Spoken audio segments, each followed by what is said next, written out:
प्रिय श्रोता बंधु नमस्कार। हमने आपको पिछले भाग में पार्थिव लिंगों के बारे में बताया था। अब हम आपको प्रथम ज्योतिर्लिंग सोमनाथ के प्रादुर्भाव की कथा और उनकी महिमा का वर्णन करने जा रहे हैं। प्रिय श्रोता बंधु, तदनंतर कपिला नगरी के कालेश्वर, रामेश्वर आदि की महिमा बताते हुए श्री सूत जी ने समुद्र के तट पर स्थित गोकर्ण क्षेत्र के शिवलिंगों की महिमा का वर्णन किया। फिर महाबल नामक शिवलिंग का अद्भुत महात्म्य सुनाकर अन्य बहुत से शिवलिंगों की विचित्र महात्म्य कथा का वर्णन करने के पश्चात ऋषियों के पूछने पर वे ज्योतिर्लिंगों के वर्णन करने में लग गए। प्रिय श्रोता बंधु, सूत जी कितनी सुंदर व्याख्यान कर रहे हैं शिव भोले बाबा के ज्योतिर्लिंग के बारे में। आइए देखिए सूत जी कैसे उन संत महात्माओं मुनियों से कह रहे हैं।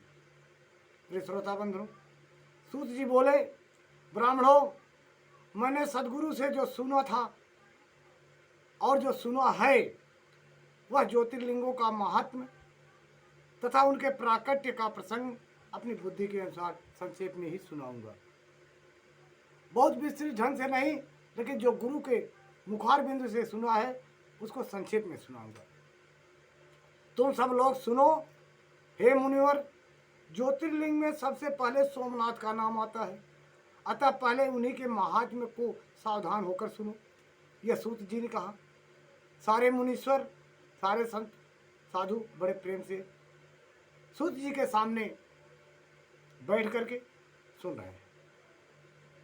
उन्होंने कहना शुरू किया, हे मुनीश्वरों, महामना प्रजापति दक्ष ने अपनी अश्विनी आज 27 कन्याओं का विवाह चंद्रमा के साथ किया था। चंद्रमा को स्वामी के रूप में पाकर वे दक्ष कन्याएं विशेष शोभा पाने लगी तथा चंद्रमा भी उन्हें पत्नी के रूप में पाकर निरंतर सुशोभित होने लगी। उन सब पत्नियों में जो भी रोहिणी नाम की पत्नी थी, एकमात्र वही चंद्रमा की जितनी प्रिय थी उतनी दूसरी कोई पत्नी कदापि नहीं प्रिय थी, क्योंकि रोहिणी को चंद्रमा बहुत प्रेम करते थे। प्रिय श्रोता बंधु, इससे दूसरी स्त्रियों का बड़ा दुख हुआ। वे सब अपने पिता की शरण में गई। वहां जाकर उन्होंने जो भी दुख था उसे अपने पिता दक्ष को सुनाया और निवेदन किया। वह सब सुनकर दक्ष भी दुखी हो गए। प्रिय श्रोता बंधु, और चंद्रमा के पास आकर शांति पूर्वक बोले, क्योंकि दक्ष प्रजापति के दामाद थे। चंद्रमा दामाद से बड़े शांति भाव से दक्ष महाराज पेश आए और बोले। दक्ष ने कहा, हे कलानिधे, तुम निर्मल कुल में उत्पन्न हुए हो। तुम्हारे आश्रय में रहने वाली जितनी स्त्रियां हैं उन सबसे प्रीत तुम्हारे मन में न्यूनाधिक भाव क्यों है? तुम किसी को अधिक और किसी को कम प्यार क्यों करते हो? ये अच्छा नहीं लगता और अच्छा होना नहीं चाहिए।